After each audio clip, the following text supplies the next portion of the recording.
उनियारा उपखंड यहाँ से 15 किलोमीटर पड़ता है। ये लोग इस बात को लेकर पूरा गांव पंचायत वालों ने बहिष्कार कर रखा था।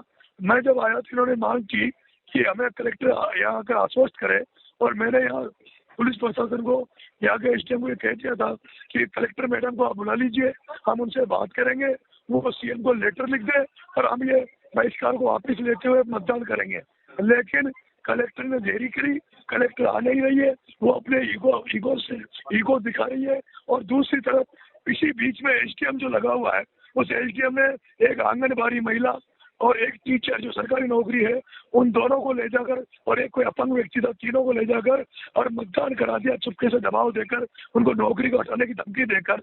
ऐसे में पूरे गांव वाले गुस्से में थे, सब लोगों का। रही बात एसडीएम की, मैं आपके माध्यम से कहना चाहता हूँ, इन अधिकारियों की, कर्मचारियों को जाति नहीं होती। लोगों को निवेदन है, इनकी जात से ना देखें, ये सरकारी नुमाइंदे हैं, सरकारी कर्मचारी है, और ये सरकार के आदेश में पालना करते हैं। ये एसडीएम जो था, ये बीजेपी सरकार के इशारों पे काम कर रहा था। बीजेपी सरकार ये चाहता है कि यहाँ मतदान नहीं हो, और केवल 3 वोटों को दिलाकर, और ये कहना चाहता है कि भाई इस गांव में बहिष्कार नहीं है, लोग अपनी इच्छा से वोट नहीं दे रहे थे। इसलिए अब गुस्सा इस एसडीएम पे उतरा है। लेकिन ना तो उस एसडीएम की कर्म पे कोई जाति लिखी हुई थी, ना उसके कोई आईडी थी। वो एक हमारे नजर में वो एक सरकारी नुमाइंदा था, वो एक सरकारी कर्मचारी था, जो भारतीय जनता पार्टी की सरकार के इशारों पे काम कर रहा था। भारतीय जनता पार्टी के इशारे पे वो वोट दिलवा रहा था। आप पुलिस से शिकायत कर सकते थे, जिस तरह से आपने ये आरोप लगाया कि आपके चुनाव चिन्ह को हल्का कर दिया गया, लेकिन इस तरह से अगर आप हाथ उठा रहे हैं तो क्या आपको इस चीज का अफसोस है? क्या आप गलती मान रहे हैं कि आपसे वाकई गलती हुई है? मैडम मैं सुबह मैंने कलेक्टर साहिबा को फोन किया कि जिस तरह से जो बैलेट पेपर पे जो चिन्ह चिपकाए गए और सबके सब दिख रहे, केवल मेरा चुनाव चिन्ह नजर नहीं आ रहा। लेकिन कलेक्टर मैडम ने कोई संतोषजनक जवाब मुझे नहीं दिया, और मैं जो 3 घंटे से यहाँ बैठा हूँ, 45 किलोमीटर मैडम यहाँ से तो कलेक्ट्री है, और जब हो रहा है, क्या वो मैडम कलेक्टर मैडम यहाँ नहीं आ सकती थी? वो अगर चाहती तो 45 मिनट में यहाँ आ जाती, लेकिन वो अपनी जिद पे अड़ी हुई है। तो जब वो जिद पे अड़ी हुई तो मैं भी अपनी जिद पे अड़ा हुआ हूँ। मैंने साफ साफ कह दिया था कि भाई से 300 बूथ है मैडम, 300 बूथों में अगर 20-20 वोट भी मेरा नुकसान हो रहा है चुनाव चिन्ह के चक्कर में, तो मेरा बहुत बड़ा नुकसान है। और जब एसडीएम इस तरह की जाति करे मैडम, पुलिस प्रशासन यहाँ बैठा हुआ था, यहाँ डिप्टी 2 डिप्टी बैठे हुए हैं, एडिशनल एसपी बैठा हुआ है, पूरी फोर्स यहाँ बैठी हुई है, लेकिन उस फोर्स ने हमें नजरअंदाज किया।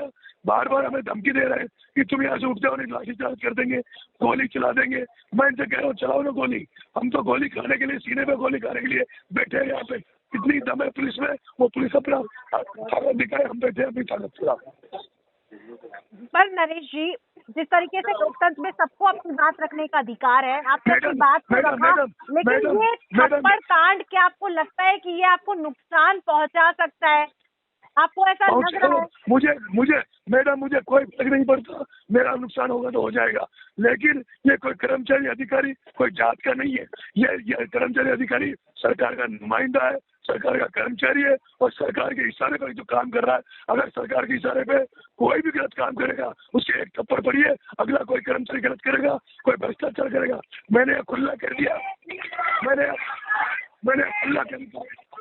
मैंने खुला कह रखा है, अगर नरेश मीणा के बाद में, और नरेश मीणा जनता के बीच में, जनता का बेटा बनकर यहाँ काम करता है, अगर सरकार का वचन लाएगा कोई भी नुमाइंदा, अगर इस धरती पे अब अगर भ्रष्टाचार भी करेगा, तो उसको भी नरेश मीणा, उसको भी गधे पे बिठा के काला मुंह करके फिराएगा।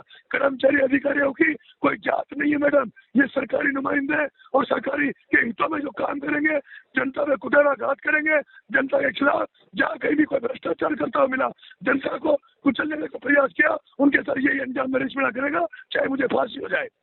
नरेश जी, आप एक तो चुनाव का दिन और ऊपर से ऑन ड्यूटी अफसर पर अगर आपने हाथ उठाया है, आपकी सारी बातें ठीक है कि आपके साथ गलत हो रहा है। उसने गलती करी है। जब पूरा गांव, पूरी पंचायत, 1000 लोग यहाँ बहिष्कार करके बैठे, 1000 लोगों बहिष्कार करके बैठे, और वो चुपके से वोटिंग करवा रहा है मैडम। ये उसकी गलती थी। हमारी जो अधिकारियों ने सुनवाई नहीं की, पुलिस ने सुनवाई नहीं की, कलेक्टर मैडम ने सुनवाई नहीं करी, तब हमारे पास कोई दूसरा चारा नहीं बचता था। यही चारा था, एक पड़ी थी, कम पड़ी थी, उसके